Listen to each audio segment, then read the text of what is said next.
আছোঁ অকল আহি তেওঁবিলাকে মোৰো দেহাটো ঠিক নাই তেওঁবিলাকে আহি আজি ইয়াত যে উপস্থিত হৈ তেওঁবিলাকে যে কামখিনি সমাধা কৰিলে তাতে মোৰ আজি নথৈ আনন্দ লাগিছে তেওঁবিলাকলে মই আজি ভালে কুশলে থওক বুলি মই আশীৰ্বাদ কৰিছোঁ এই কামখিনি যে তেওঁবিলাকে কৰিলে মই তাতে ধন্যবাদ দিছোঁ তেওঁবিলাকক আজি মনত ভাবিছিলোঁ কিজানিবা নহ'ব বুলি দুখেই লাগি আছিলে মোৰ মনটো তেওঁবিলাকে আজি আহি মোৰ আমাৰ ঘৰত পদধূলা পেলাই আহি কামখিনি কৰি ইমান ধুনীয়াকৈ কৰি গ'ল তাতে মই তেওঁবিলাকক ধন্যবাদ দিছোঁ আৰু তেওঁবিলাকলৈ মই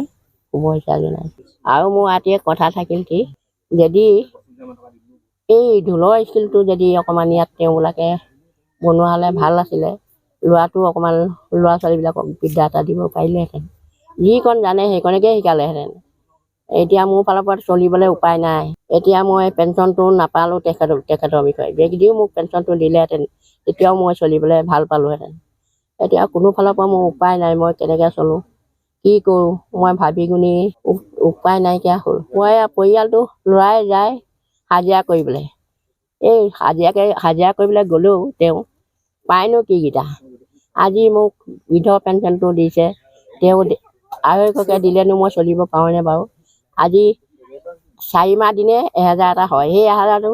আনি মই কি কৰিম নিদিলেই ভাল আছে এইটো সদৌ অসম ছাত্ৰ সন্থাৰ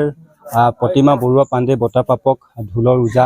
ঢোলৰ যাদুকৰ প্ৰয়াত লোকশিল্পী দেওবাৰ আজি 3য় মৃত্যুবাৰ্ষিক আৰু এই 3য় মৃত্যুবাৰ্ষিকত আমি তেখেতৰ প্ৰতিচ্ছবিত মাল্যাৰ্পণ কৰি আমি তেখেতলৈ শ্ৰদ্ধাঞ্জলি জ্ঞাপন কৰোঁ আৰু আমি ৰাজগড় আঞ্চলিক ছাত্ৰ সন্থাই তেখেতৰ স্মৃতি যুগমীয়া কৰিবৰ কাৰণে আমি তেখেতৰ পৰিয়ালবৰ্গক প্ৰতিশ্ৰুতি প্ৰদান কৰিছিলোঁ যে তুলসী ওজা দেৱৰ সমাধিটো নিৰ্মাণ কৰি দিম বুলি আৰু সেই মৰ্মে আমি ৰাজগড় আঞ্চলিক ছাত্ৰ সন্থাই তুলসী ওজা দেৱৰ সমাধিটো আমি আজি নিৰ্মাণ কাৰ্য সম্পূৰ্ণ হৈছে আৰু আজি আনুষ্ঠানিকভাৱে আমি সকলো ৰাইজৰ উপস্থিতিত তুলসী ওজা দেৱৰ নামত উৎসৰ্গা কৰা হয় আমি চৰকাৰলৈ বাৰম্বাৰ আমি দাবী জনাইছোঁ যে তুলসী ওজা দেৱৰ যি বাদ্যযন্ত্ৰ তেখেতৰ যি মানপত্ৰ যিসমূহ তেখেতৰ প্ৰমাণপত্ৰ সেই স্মৃতিসমূহ সজীৱ কৰি ৰাখিবৰ কাৰণে আমি টিংখাং সমষ্টিৰ মাননীয় বিধায়ক তথা অসম চৰকাৰৰ সাংস্কৃতিক মন্ত্ৰী বিমল বৰা ডাঙৰীয়াক আমি এটা সংগ্ৰহালয়ত এটা প্ৰস্তুত কৰিবৰ কাৰণে আমি তেখেতলৈ অনুৰোধ জনাইছোঁ আজি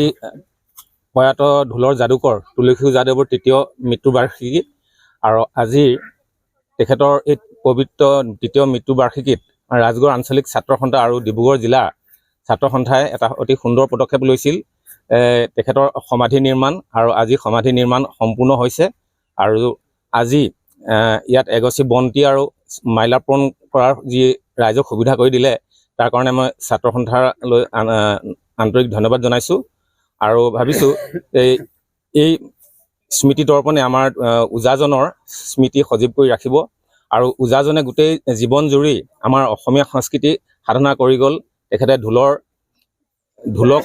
বহুত উচ্চ পৰ্যায়লৈ লৈ গৈছিল বিশ্বৰ দৰবাৰত প্ৰতিষ্ঠা কৰিছিল আৰু নিজৰ কাৰণে তেখেতে কোনো ধৰণৰ কাম কৰিব নোৱাৰিলে অকল আমাৰ সংস্কৃতি চৰ্চা কৰি উৰেটো জীৱন তেখেতে কটালে বুলি তেখেতলৈ এই মুহূৰ্তত আমি তেখেতক শ্ৰদ্ধাৰে স্মৰণ কৰিছোঁ